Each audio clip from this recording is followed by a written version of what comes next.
Oi, meu nome é Adriane, eu sou monitora do módulo Mecanismos de Agressão e Defesa e a minha orientadora é a professora Silvia Fernandes. Hoje eu vou falar um pouco sobre o recrutamento dos neutrófilos na inflamação. Aqui nós temos uma pele, um tecido, né, que ele está fisiológico, ainda não aconteceu nada nele. Então, nós temos essa célula aqui, que é chamada de macrófago residente, que já fica no tecido.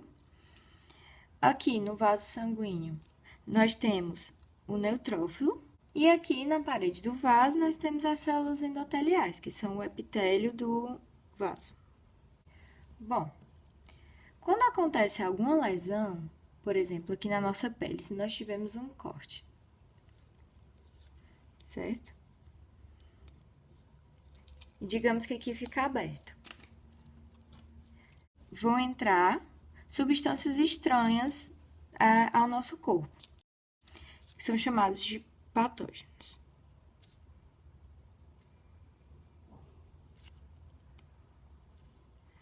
Ao entrarem, esses patógenos vão desencadear uma reação inflamatória que vai começar aqui com os macrófagos residentes.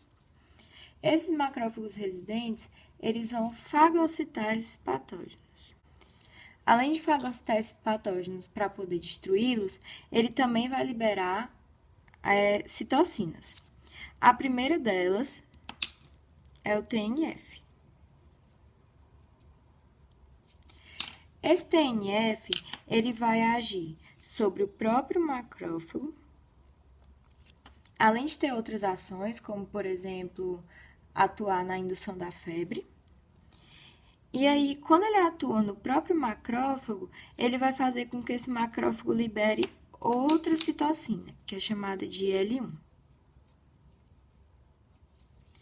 Essas duas citocinas vão ter três funções principais. A primeira vai ser a quimiotaxia, ou seja, ela vai fazer com que esse neutrófilo que está no centro do vaso vá para mais próximo do endotélio. Ou seja, eles vão chamar esse neutrófilo.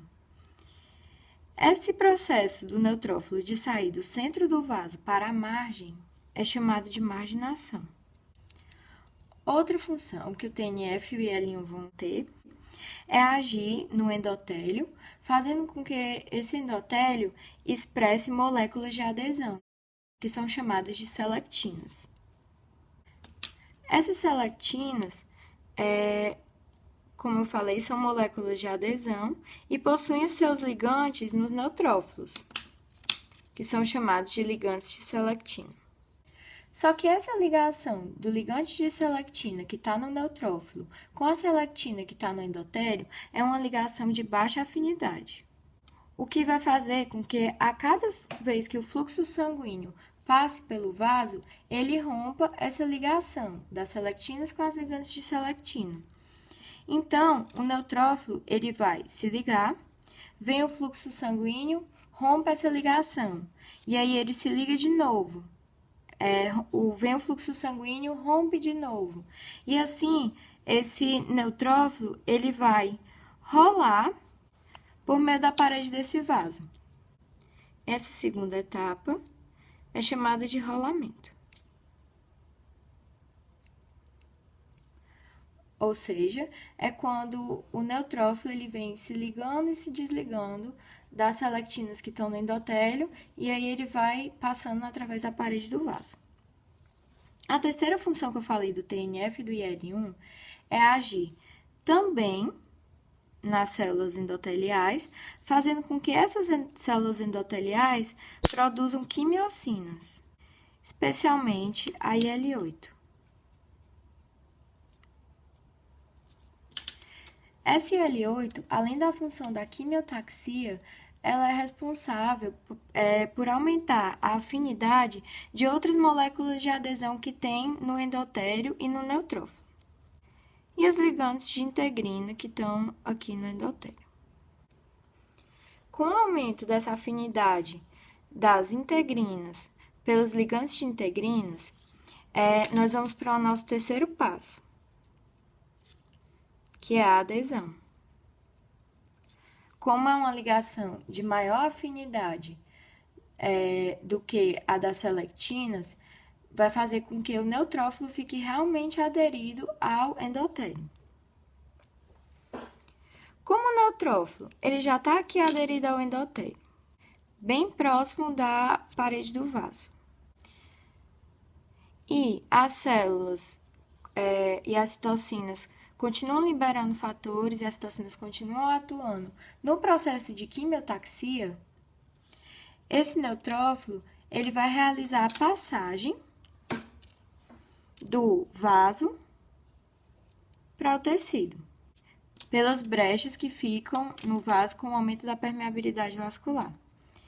Ele vai sofrer uma desconformação no seu citoesqueleto e vai passar para o tecido. Esse quarto e último passo é chamado de diapedese.